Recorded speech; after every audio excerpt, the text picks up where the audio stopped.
Welcome back to another edition of Fly Tying with Jim Misiura. Today I'm going to tie a fly, and this is sinks like a rock. It is a zebra midge, but I'm going to put enough weight on there that it's going to go down really fast. The hook that I have in the vise is a Lively Legs lip splitter number 470, size 12, and these are Scud shrimp nymph hook, and they have a slight offset bend. Point is offset just a slight bit, and the bead I have in is a black tungsten, and is a 3mm, and got this from Lively Legs also. And we're going to add weight to that on top of it. I'm going to use 15 thousandths lead-free wire. You could use lead wire if your state allows lead, but I'm going to give a demonstration with lead-free wire. I have about a 3-inch piece of wire here. I'm going to add some wraps to it.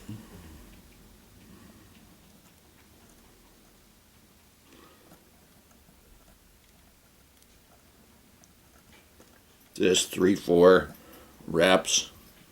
I'm actually going to push that out slightly. That'll give me a little bit of room to trim the lead-free wire. Is a little harder to break than lead wire.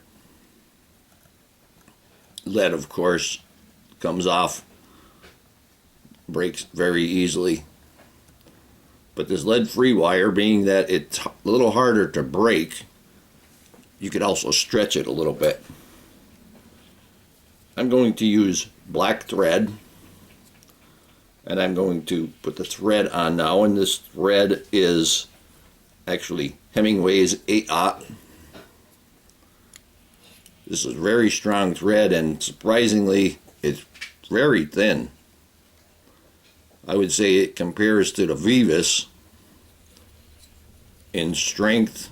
Oh, it's definitely as strong as Vivas, but 8/0 is a smaller diameter than your normal 8/0. Okay, now I'm wrapping down, and I'm going to, as you see, I left the lead wire in there, and I'm going to wrap down, use that lead wire as at my 45-degree angle to keep the threads nice and tight. And I'm going to come down around the bend slightly. I'm actually going to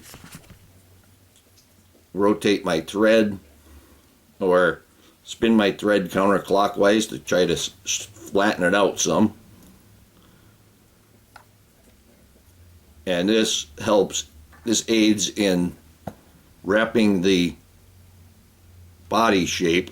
You get it flattens the thread out, and it covers a little better instead of getting that rope effect from your thread.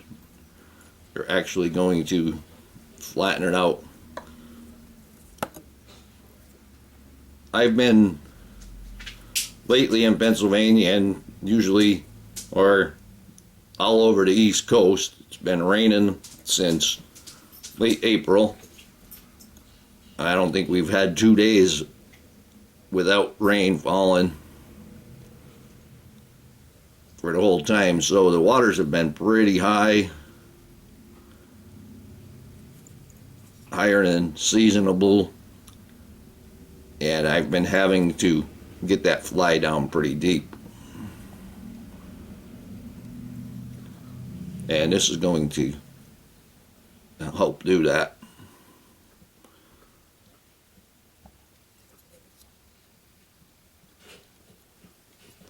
And we'll kind of shape that body a little bit.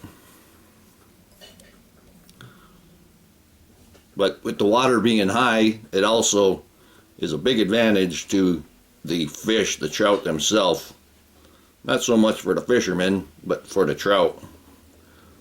Being a lot more oxygen in the water. Water's been colder because it hasn't gotten hot, very, very hot yet. Although the next couple of days in Pennsylvania, it's supposed to get into the mid-80s. So that's going to help warm the water up, but that's warm water is not good for trout fishermen. Alright, so we got a body on there. The taper doesn't mean a whole lot, especially when it's tumbling around the bottom. I'm going to take the lead wire and I'm going to use that as the rib.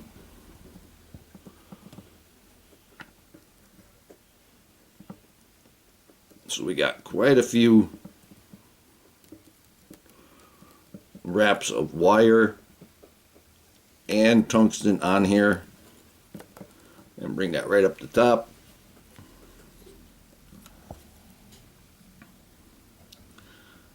Like I said, this is going to go down deep. I would put this on the point fly.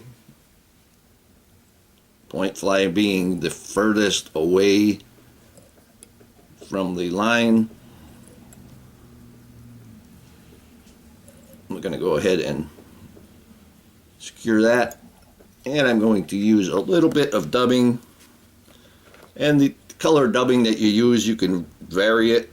I'm going to use a little pinch of cream, and this is Antron dubbing, just a small pinch. We just want to give it a little bit of a white head there. They just kind of look like gills on the front, or possibly wings. Take my whip finish and finish off that little piece of dubbing with the whip finish. 3 times. Tighten that up.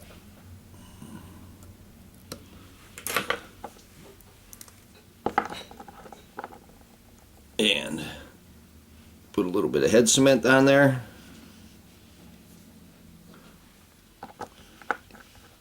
And here we have sinks like a rock. Hope that you learned something from this video. Hope that you would subscribe to my channel. Please refer me to your friends. Leave comments, questions, suggestions. Please visit my sponsors. And most of all, thank you very much for watching my videos.